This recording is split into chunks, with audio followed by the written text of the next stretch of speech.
કે ઢીમામાં અમે ગયા. બનાસકાંઠાથી યાત્રા શરૂ થઈ ઢીમાથી 21 તારીખે અને શિવનગર પાસે યાત્રા પહોંચી અને માનનીય તુષારભાઈ અને માનનીય અમિતભાઈની સમક્ષ મારી હાજરીમાં એક શિવનગરની બહેનો આવી અને કીધું કે જિગ્નેશભાઈ, દારૂ વેચાય છે, ડ્રગ્સ વેચાય છે, ગાંજો વેચાય છે અને વર્ષોના વર્ષથી બોલીને થાકી ગયા, પણ છતાં અહીંના પોલીસ વાળા સાંભળતા નથી. બોલો, મારે શું કરવાનું? ચૂપ રહું કે છોતરા કાઢું? એટલે નક્કી કર્યું કે હમણાં છોતરા કાઢવામાં આવશે અને ટોળું લઈને ગયો હજણપંપ પોલીસ સ્ટેશન. આવો બેટમજી, બરાબર કર્યું ને? આ ગુજરાતની સ્ત્રીઓ, આ ગુજરાતના યુવાનો અમને અરજી આપે, આવેદન પત્ર આપે, વિધાનસભામાં અમે બોલીએ, પત્રો લખીએ, આવેદન પત્રો આપીએ, ગૃહ સચિવને કહીએ, ડીજીને કહીએ, હર્ષ સંઘવીને કહીએ, મુખ્યમંત્રીને કહીએ, અને એ પછી તમારા પેટનું પાણી ના હાલતું હોય તો પાટણના એસપી હોય કે ગુજરાતના કોઈ પણ ખૂણાના હોય, તાવ આવી જશે.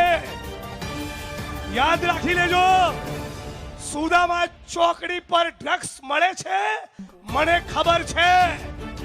અને યાદ રાખી લેજો, આ 4 દિવસની નીકળ્યા છીએ અને ત્યાં જઈને પછી બધી સત્તાના આશીર્વાદ છે એ અને ડીવાયએસપી ની જવાબદારી બનતી હતી કે એસપી ને જાણ કરે કે અહીંયા આટલા ધંધા ચાલે છે, સાહેબ બંધ કરાવો. મારી બહેનો ખોટી નથી.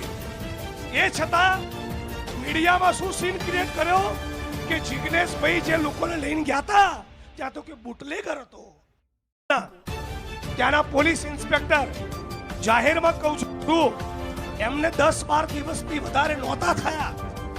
મુખ્યત્વે વાંક એમનો નથી, પણ ત્યાં એક પોલીસ સબ ઇન્સ્પેક્ટર જે પોલીસ ઇન્સ્પેક્ટરના પાવરમાં ફરે છે, જેને સત્તાના આશીર્વાદ છે એ અને ડીવાયએસપી ની જવાબદારી બનતી હતી કે એસપી ને જાણ કરે કે અહીંયા આટલા ધંધા ચાલે છે, સાહેબ બંધ કરાવો. મારી બહેનો ખોટી નથી. એ છતાં મીડિયામાં શું સીન ક્રિએટ કર્યો કે જિગ્નેશભાઈ જે લોકોને લઈને ગયા હતા ત્યાં તો કે બુટલેગર હતો. બનતી હતી કે એસપી ને જાણ કરે કે અહીંયા આટલા ધંધા ચાલે છે, સાહેબ બંધ કરાવો. મારી બહેનો ખોટી નથી. એ છતાં મીડિયામાં શું સીન ક્રિએટ કર્યો કે જિગ્નેશભાઈ જે લોકોને લઈને ગયા હતા ત્યાં તો કે બુટલેગર હતો. જાણ કરે કે અહીંયા આટલા ધંધા ચાલે છે, સાહેબ બંધ કરાવો.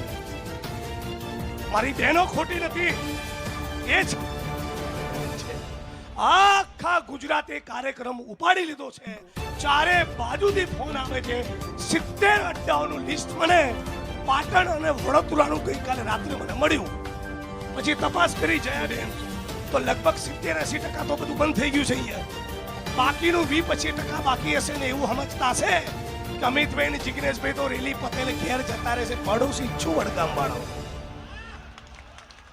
બૂમ પાડશો એટલે આવી જઈશ. સેજ પણ ઢીલું મૂકવાનું નથી. પણ મિસ્ટર સંઘવીને કહેવા માંગુ છું, કાવો આ કાકોસી અને પાટણની ધરતી પરથી તમને ચેલેન્જ કરું છું. દારૂ અને ડ્રગ્સના મુદ્દે ગુજરાત પોલીસ ભવનના પ્રાંગણમાં એક જાહેરમાં મારી સાથે ડિબેટ થઈ જાય અને દૂધનું દૂધ અને પાણીનું પાણી કરીએ. તમને પડકાર ફેંકું છું, મારી સાથે જાહેરમાં ડિબેટ કરો. અને તમને વચન પણ આપું છું, 8 ચોપડી ભણેલા છો, 9માના પાઠ્યપુસ્તકનો કોઈ સવાલ નહીં પૂછું. બસ